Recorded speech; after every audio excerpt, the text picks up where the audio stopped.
Sampurasun.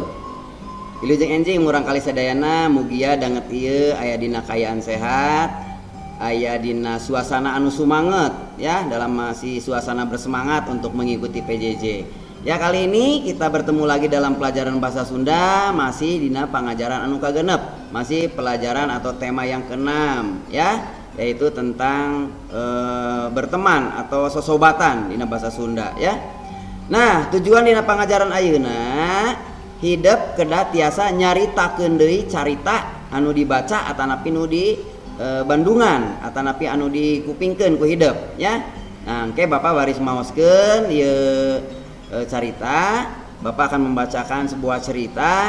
Kalau minggu yang lalu anak-anak sudah membaca cerita, menyimak cerita tentang persahabatan antara burung tikukur ya, burung tikukur dengan engang atau lebah ya, dimana kalian sudah menyimak bagaimana saling menolong, saling membantu antara kedua sahabat tersebut ketika sahabat itu membutuhkan bantuan ya. Sekarang ada sebuah cerita, tokohnya anak-anak ya, anak sekolah, yaitu tentang peduli terhadap teman begitu ya. Ceritanya bagaimana ini singkat saja ya, ada cerita singkat judulnya Ngalongok Babaturan. Bahasa Indonesianya adalah menengok teman ya.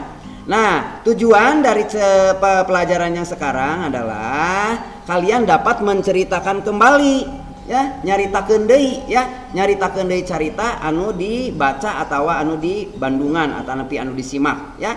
Jadi kalian nanti setelah selesai menyimak pelajaran ini, kalian ada tugas untuk menceritakan kembali cerita yang didengar atau dibaca ya, tentang Ngalongok Babaturan. Tentunya dengan bahasa sendiri saja ya, tidak harus dibaca semuanya ya. Ketika kamu menceritakan bukan membaca, tetapi menceritakan sesuai yang diingat gitu ya. Gitu ya, singkat saja. Kalau kesulitan menceritakannya pakai bahasa Sunda seluruhnya, boleh dicampur pakai bahasa Sunda ya, pakai bahasa Indonesia maksudnya ya. Nah, baik, sekarang kita dengarkan, kita simak ceritanya. Ini di PowerPoint Bapak sudah ada sebuah cerita judulnya Ngalongok Babaturan. Ngalongok Babaturan. Basa poe Rebo sanggeus mulang ti sakola Dandi jeung Soni rek ka imah Nina. Sabab geus 2 poe Nina ti sakola. Dandi jeung Soni hayang apal kunaon sababna Nina teu sakola. Dandi jeung Soni datang ka imah Nina. Sanggeus uluk salam panto dibuka ku indungna Nina.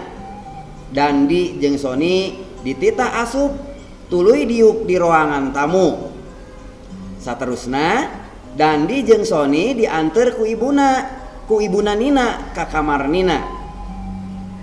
Di lebet kamar Nina keur ngagoler dina luhur ranjang. Aya ubar jeung cai sagelas luhureun meja gigireun ranjang. Sanggeus apal mah Dandi jeung Soni pamitan mulang sarta ngadoakeun Nina sangkan gancang cager. Dandi jeung Soni ngarasa regreg ari geus apal naon sababna Nina teu sakola. Sing horeng gering tipes. Gitu ceritanya anak-anak ya. Nah, supaya nanti kalian paham isinya, Bapak sudah siapkan juga terjemahannya dalam bahasa Indonesia ya. Jadi cerita tadi dalam bahasa Indonesia seperti ini ya. Hari Rabu setelah pulang sekolah, Dandi dan Soni mau ke rumah Nina. Karena sudah 2 hari Nina tidak masuk sekolah. Dandi dan Soni datang ke rumah Nina. Setelah permisi dan mengucapkan salam, pintu dibuka oleh ibunya Nina. Dandi dan Soni dipersilahkan masuk. Kemudian duduk di ruang tamu. Kemudian Dandi dan Soni diantar oleh ibunya Nina menuju kamar tidurnya Nina. Di dalam kamar, Nina sedang terbaring di atas tempat tidur. Ada segelas air dan obat di atas meja di samping tempat tidur. Setelah tahu keadaan Nina, Dandi dan Soni pamitan pulang dan mendoakan supaya Nina cepat sembuh. Dandi dan Soni merasa lega mengetahui alasan mengapa Nina tidak masuk sekolah. Ternyata Nina sakit tipes. Itu ceritanya anak-anak. Singkat saja Bapak hanya membacakan, nanti kalian boleh baca kembali ya sendiri. Lalu kembali tugasnya adalah kalian membuat video menceritakan kembali cerita ini secara singkat saja, lalu dikirimkan di Classroom. Itu saja untuk tugas atau materi pengajaran bahasa Sunda Ninda dinten ieu. Wilujeng diajar, tetap semangat, tetap laksanakan protokol kesehatan. Wilujeng enjing, sampurasun.